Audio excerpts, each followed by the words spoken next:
You've got to shoot this bit, Margaret. You've got to shoot it.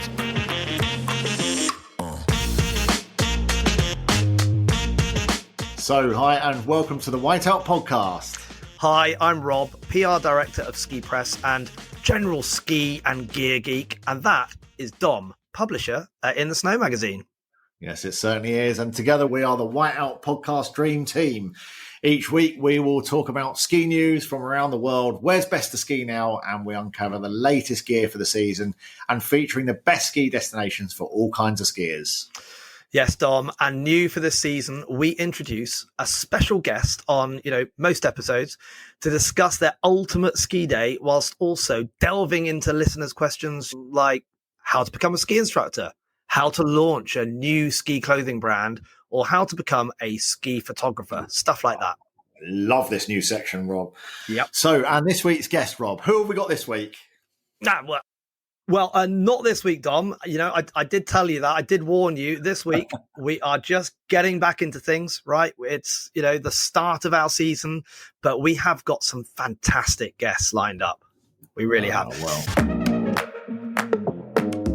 But we have also got a packed episode this week as well. I mean, I'm heading up to the Northern Snow Show this weekend in Manchester at the Chill Factory. I'm really looking forward to that. And in fact, just to give people a little bit of a heads up on this, at 2:00 tomorrow afternoon, that's Saturday, the 5th of October, I will be at the Ski Weekends stand at the Northern Snow Show, talking about our In the Snow magazine reader trip to Leger next winter, Dom. So if anyone's around tomorrow at the Northern Ski, if you're listening on Saturday morning, on the 5th of October, come along to the Ski Weekend stand at 2 p.m. and yes, meet me. How exciting. About self-promotion. It's a great little trip that we're going to be talking about later on in this episode. And the Northern Snow Show at Chill Factory, first time it's happened, but it looks pretty cool, doesn't it? I mean, it looks all right. I think that's going to be quite nice. Obviously, they've got the natural snow there and everything else. It's really shaped up, that event. And I was looking at all the schedules today because I'm going to get out onto the slope as well tomorrow afternoon at 4:00. There's loads going on the slope. There's loads of chats. There's loads of talks on the stages. There's comedy. There's all sorts of stuff going on and all centered around the ski slope as well. So, yeah, quite an exciting event. Sounds cool. I like the sound of it.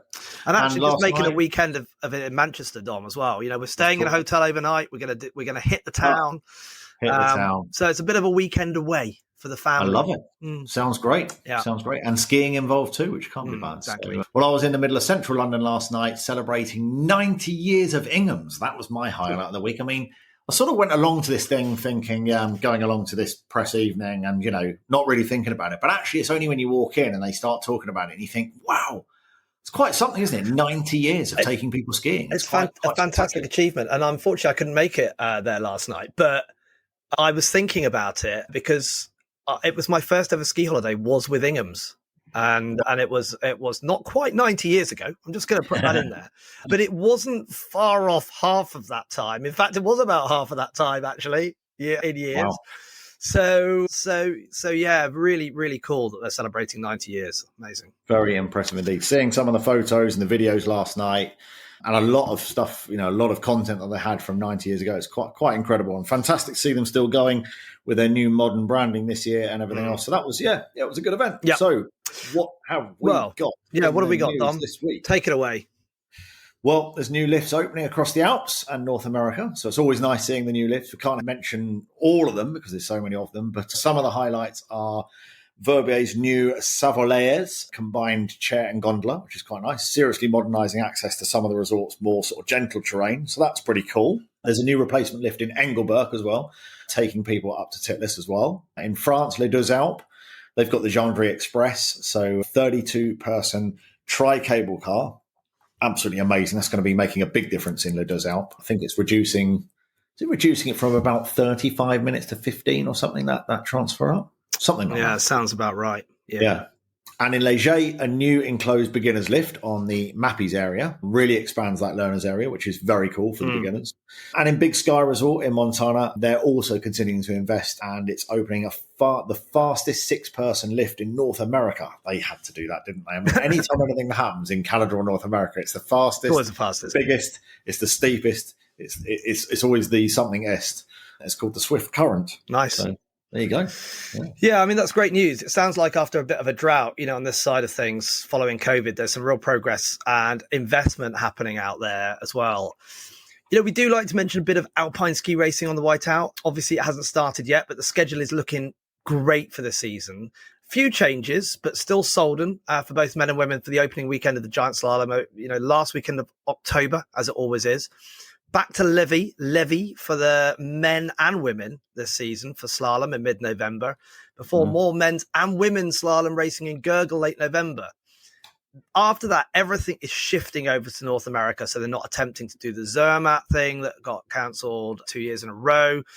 But there's a few other changes, including a new men's race, downhill race in Crans-Montana. Instead of the women, traditionally the women in Cron, but the men are going there this year. The men are also back to Kvitfjell in Norway after a break. The women took over there for a while as well, but now there's a men's slalom in nearby Hafjell in mid-March as well. Okay. With the World Cup finals taking place, I believe for the first time in Sun Valley, Idaho, and back to North America right at the end of the season for March 20th to 27th. And then, of course, in the middle of all that, you've got the Alpine World Championships, Alpine Skiing World Championships taking place in Saalbach in Austria from February the 4th to 16th. So, and actually I'm going to, I'm just going to show off here. Actually, I'm going to the Austrian embassy this week to a launch event of that Alpine World Skiing Championships to sort of meet a few of the people that are going to be involved. So that's pretty cool. So that's a few changes that are going on for this winter. I'm not going to go through the whole schedule. It will take us all day, but a lot going on there. Well, it's a massive season, and we mustn't forget all the other disciplines too, including freestyle, snowboarding, telemark, Nordic, and of course speed skiing as well. So the freestyle skiing and snowboarding world championships are in Engadin and Sommerets from 17th to the 30th of March. And the Nordic World Championships are on in Trondheim in Norway from the 26th of February to the 9th of March. No Olympics this season, of course, but when we hit February, it will just be a year away from the 2026 Milan Cortina Games. So, of course, Marcel Hirscher is making a comeback, and we've got him featured in the magazine this month, in the magazine. Very back, inside back cover, you've got an interview with Hirscher. So, nice. What a thing. Yeah, that's massive, isn't it? A comeback from Marcel. Never expected that to happen, but there he is. There's hope for you yet, Rob. Yes. Wow. What else? Yeah, a new ski school. This is a cool story. A new ski school on dry slope has opened near Perth in Scotland, of course. It's called Craig Clowan School. Well, that's the school where it's based in. So Perth Ski School, it offers dynamic lessons for children of all abilities, aiming to foster a love for skiing from a young age, according to those guys. It's headed up by experienced Bayesian instructor Alana Duncan. But the team also includes Maison Sport CEO Nick Robinson.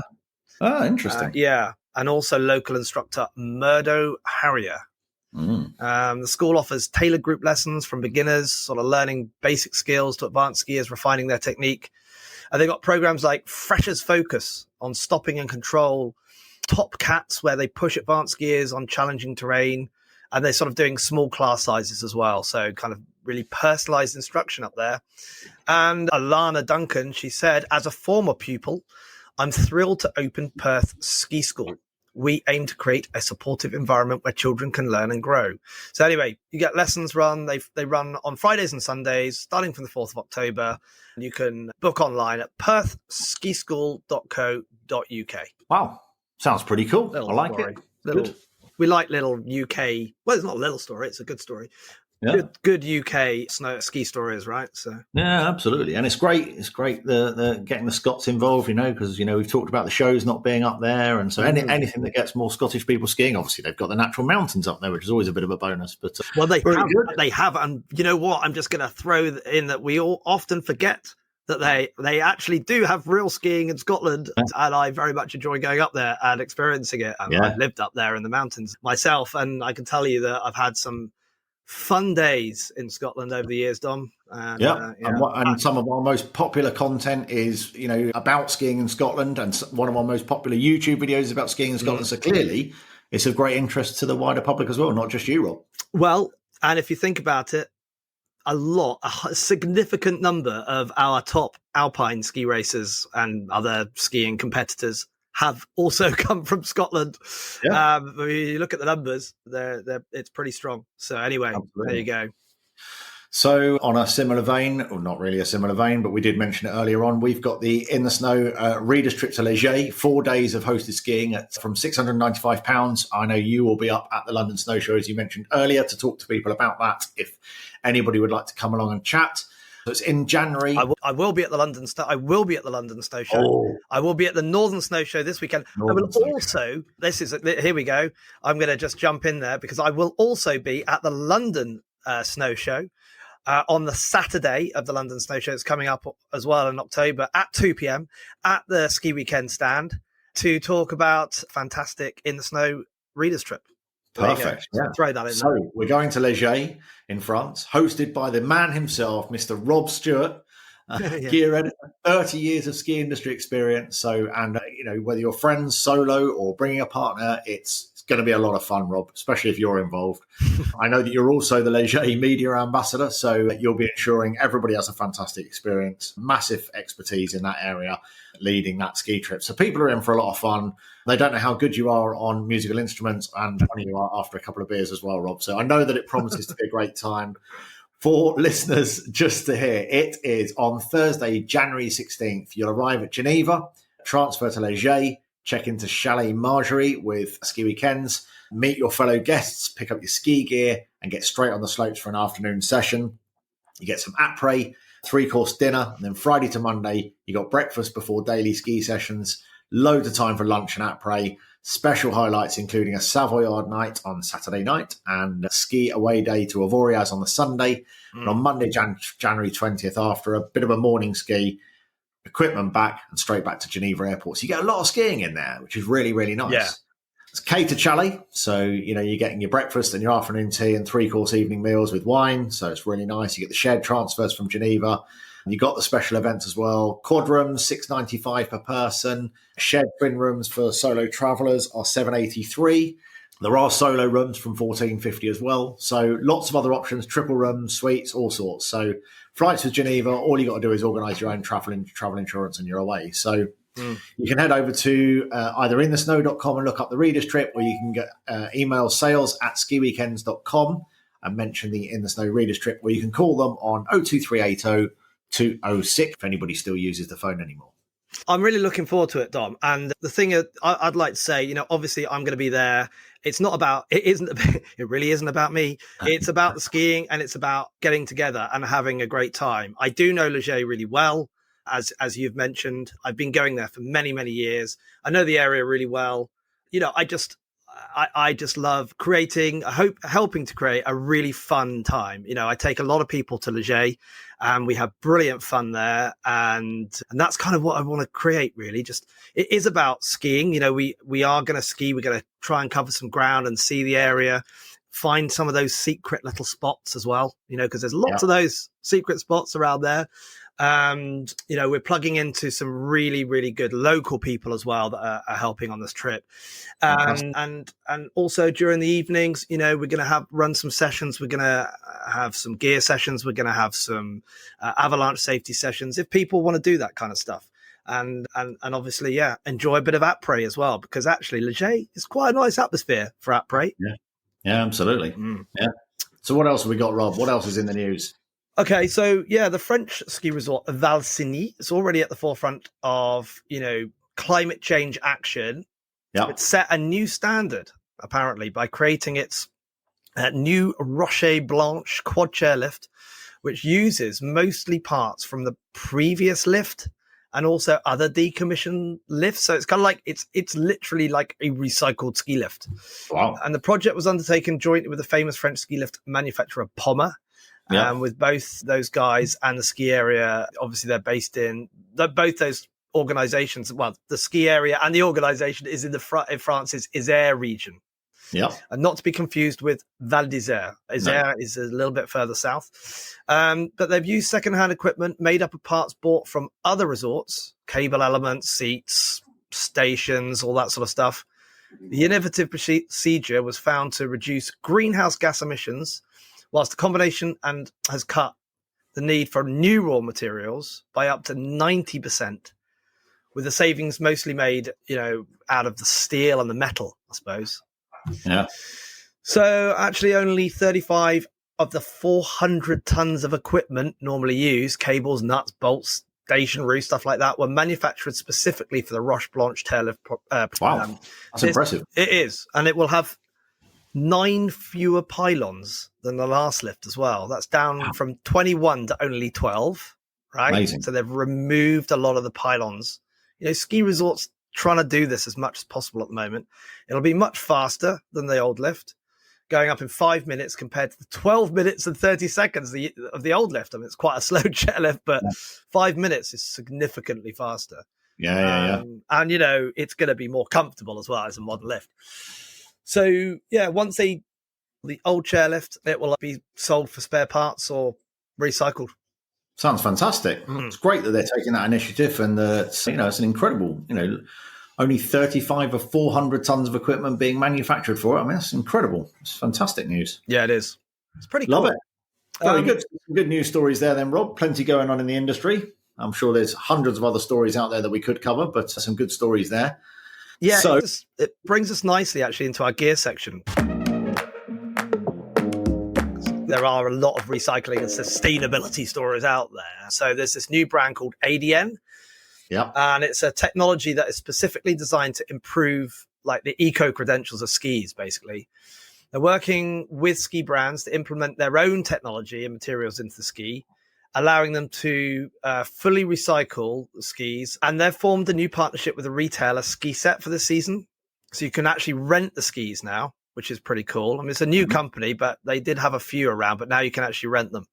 The founder of the brand, Camille Lambert, she's been traveling to the UK quite a bit to give some talks, tell us all about these skis. And we met up with her recently, and she said, on Ski Set side, they will be able to gauge customer interest in these skis, while on our side, we'll be testing their durability. And after at least 3 years, the skis will be returned to us so we can dismantle and analyze the quality of the materials to know how durable they are if there is a difference between the skiers' profiles and location.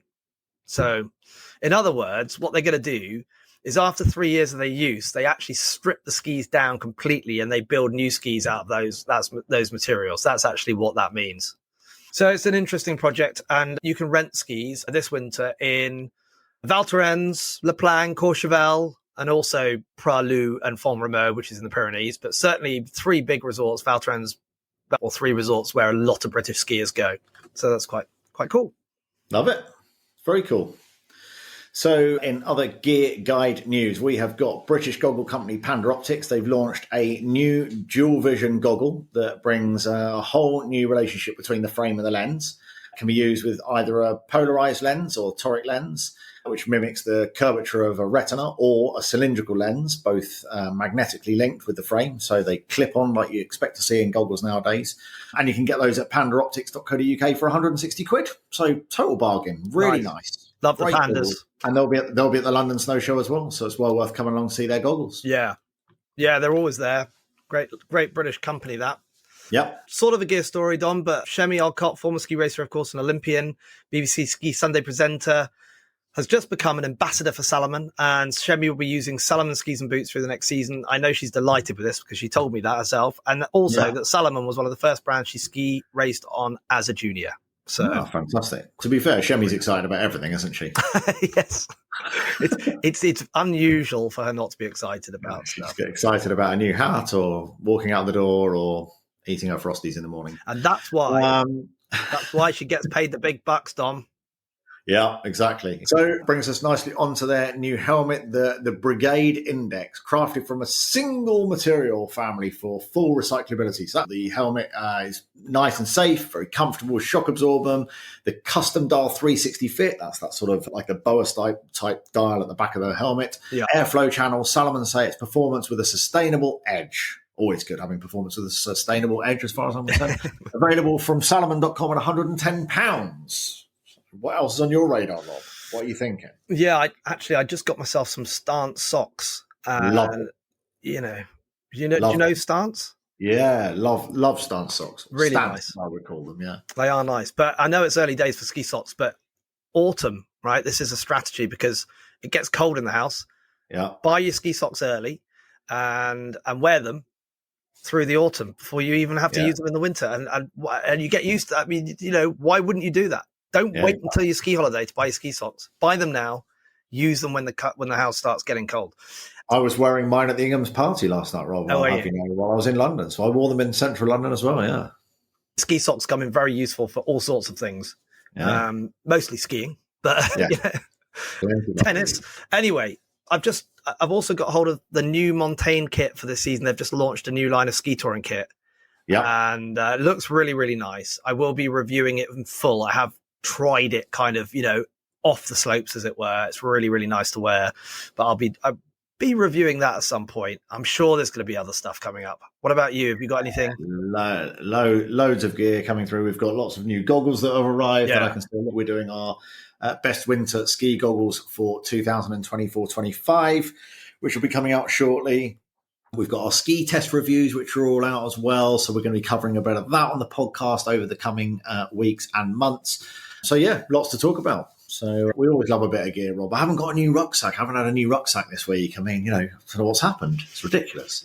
Well, we did do that virtual gear thing the other week last week with all those gear things. And there was a new Osprey pack in there, wasn't there? Yeah. Really nice. Well, that's it for our Gear Buyer's Guide for this week. We've got loads to come this season on the gear front, as we mentioned. So very interesting indeed. What we are moving on to now is, where is best to ski right now? Approach to where the snow is and totally focusing on where is best to ski right now. So, Rob, what have we got? Yes.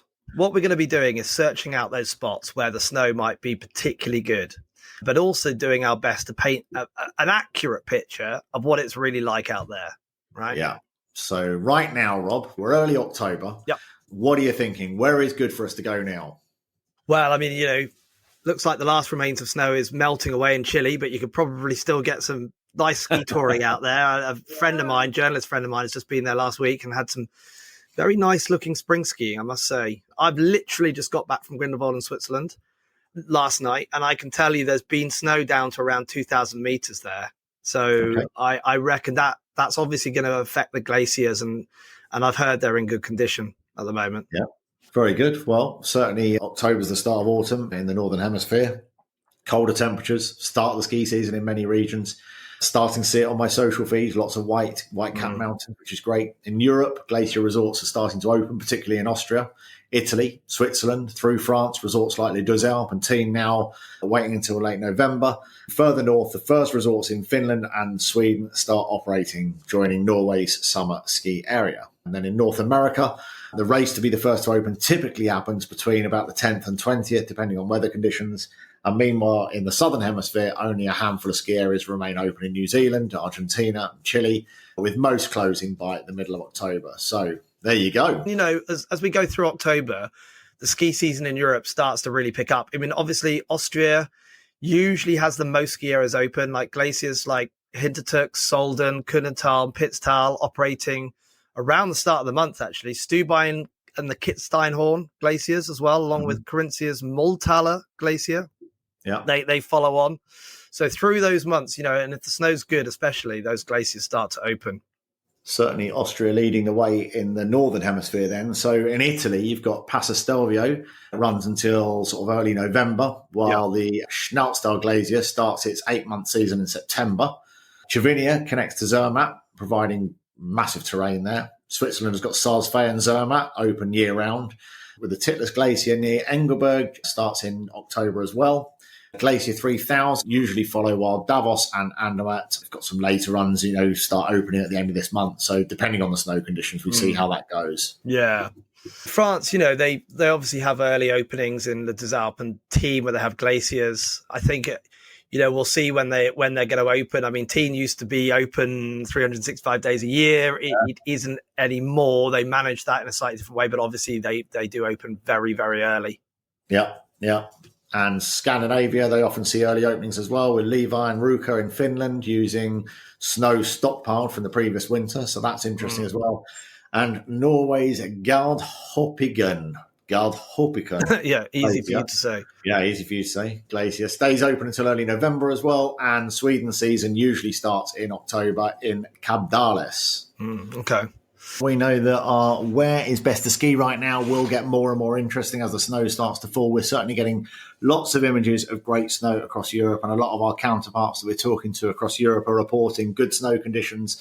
So as soon as those lifts start turning, we'll be reporting on where the best place is to ski right now. Yeah.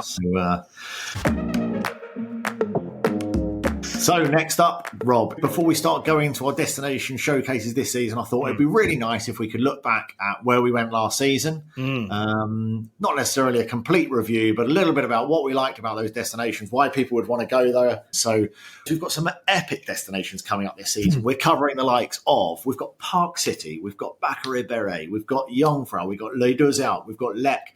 We've got so many fantastic destinations that we're featuring this season. So definitely worthwhile staying in touch with the Whiteout podcast where we're covering all of those destinations. But Rob, last season, we can't possibly hear every place that you visited because it would be so long, that list. But what were the highlights for you? You tell me where to stop. Well, so many highlights. I mean, I started the season actually in Wengen, which just one of those, classic ski resort villages without, no cars, can only reach it by train, which adds to that whole experience. And walking around the village, always very snowy. It was certainly very snowy before Christmas, actually. And it's just so cozy, isn't it, Wengen? So cozy. And that's what I think attracts people to the place. But it's linked to a great skiing area. Obviously, classic runs like the Laberhorn to start with. You can ski down to Grindelwald, much easier these days to get back up and over with the new Eiger Express lift. Really good intermediate ski area. There's a little bit of, there is some really good off-piste if you know where you're going. But it's just a great area for sort of intermediate cruising, but interesting slopes. They are natural. They're sort of natural through the forest kind of stuff as well.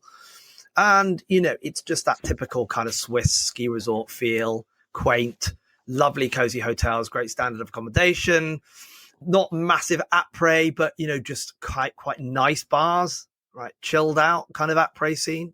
So, Wengen doesn't disappoint, that's for sure. In January, I did a dual destination trip between Châtel and Leger, actually starting off in Châtel, staying for a couple of nights, and then getting the bags ferried across, which was easy to organise, ferried across to Leger, and then skiing that day between Châtel and Leger, which was just great fun. You ski across and then you stay in a different resort. And of course, the Port Soleil is huge.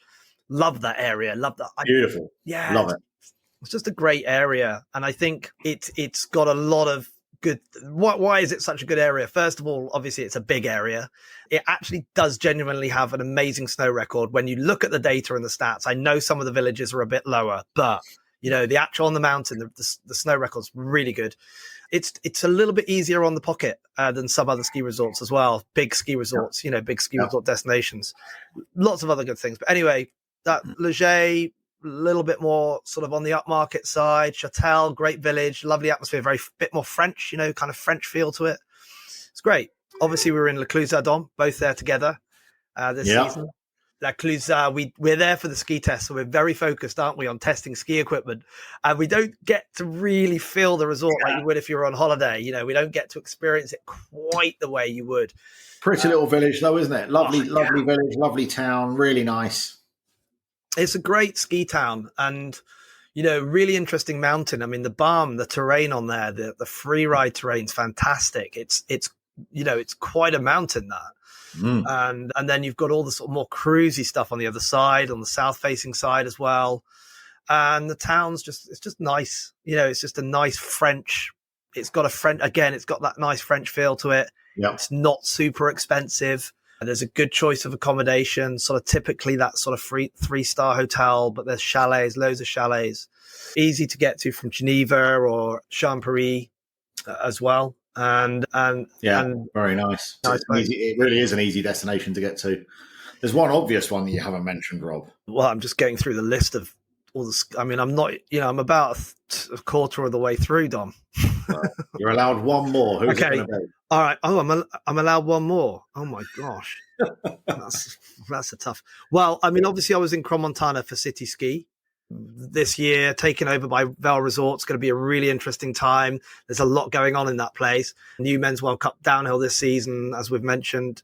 Yeah, again, a very good resort for intermediate skiers.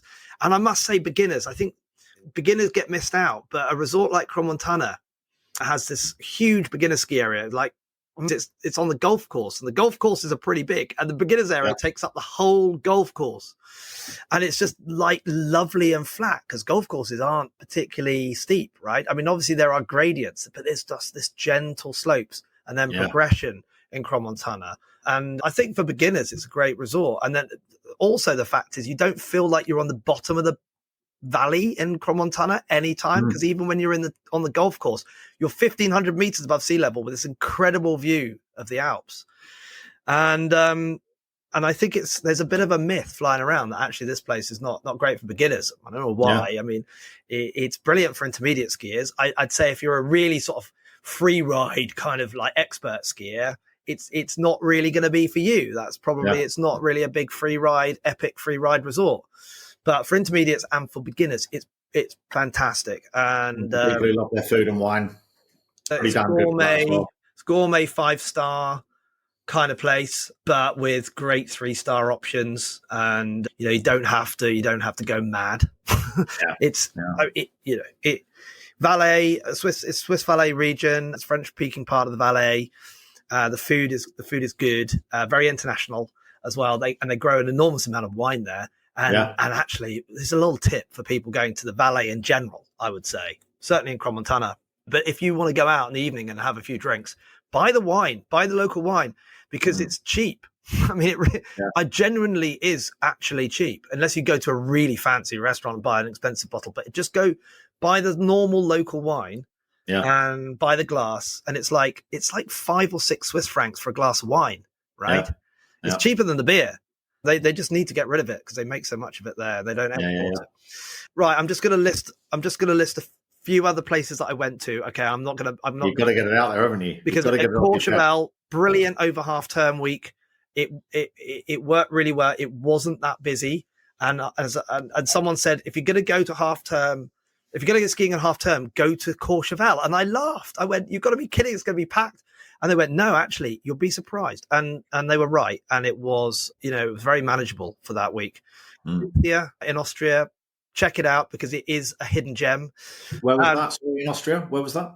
Corinth, the region of Carinthia. Carinthia, yeah. Yeah. So there's few resorts, Bad Kleikenkarken, BKK, and Heiligenblut, both very different places, but hidden gems. And then finally I was in Teen, but everybody knows how great Teen is, but most people know if they're skiers what Teen's like because they've probably been there.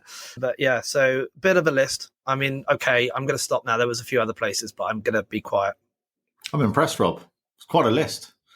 So from my point of view, I was in Pila, Valle d'Aosta for over New Year and into January. So really nice for early season snow there.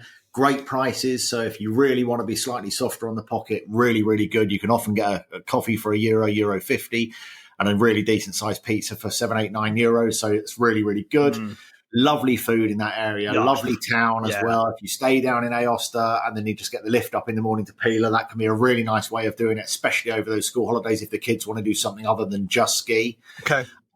We know that the resort itself up at Pila, I mean, if you're staying up there, it's fine. It's not one of your big resort bases. It's perfectly okay if you want to be up there and you don't want to be getting the cable car in the morning because, that cable car, you're probably looking at a 15-odd minute run to get up there in the morning. So if you don't really like doing that, then fair enough if you want to stay up there. But it's not the most happening of resorts. So would you actually rather stay in Aosta itself? It's what I've chosen to do the times I've been there. Yeah, I think it just kind of works for us having the nice town and really nice, lots of nice restaurants down in town and lots of hustle and bustle. Yeah, I think it's just the way I like to do it. I don't think there's anything wrong with staying up there. It's just the way we've decided to do it, and it's worked very well for us. We shared a hotel room in Pila once, Dom. Have you forgotten all about that? I mean, that scarred me for life, Rob. Nothing to do with the hotel. Fair enough. But yeah, I do like Pila. I think you get that nice early season snow. It's guaranteed good conditions. It's a lovely ski area, great prices, great town, great food, and great drinks. Lots of bars and restaurants, lots of nice hotels. So yeah, well worth looking at. We also took in a trip to Whistler, which I'm sure everybody has already heard about, where we took in Seattle and Vancouver and Whistler. Great trip. Yeah. I mean, to be fair, yeah, we look back, it is a trip of a lifetime. Some people will do one trip like that in their lifetime, and it is incredible. Yeah. It's Seattle. It's a fantastic city, a nice small-scale city, and to turn up finding them filming not a Disney movie, but one of these big action movies right outside the hotel with all the camera crews, all the fake police and cars screeching up the road was super exciting. Organised by the tourist office, surely. Exactly. Let's put a film set out there because they're in America and they need to think that there's always something. Yeah, exactly. Filmed. So we did this amazing few days in Seattle. Then we got the superb coastal train up to Vancouver and took in a few days in Vancouver and everything that had to offer. There's YouTube videos covering all of this, so it's well worth skipping over to the InTheSnow Mag YouTube channel to have a look at this. And obviously the Whistler skiing, it is epic. I was talking to somebody last night. It was one of the first destinations I ever skied. I went there for a fortnight and it snowed pretty much every day. And I thought that's the way ski resorts must be, that it just must snow permanently all day, every day. Whistler's probably like no other. I mean, it's a huge village area, if you like, that's all pedestrianised and lots of restaurants and lots of bars and lots of places to shop and galleries, just everything you could possibly want at Whistler. Two big mountains, two fabulous big mountains, connected by the longest cable car that's unsupported between the two. And every time you cross, it's something to behold. Every time you cross on that peak-to-peak gondola. I know we talked about it on our Whistler special last week.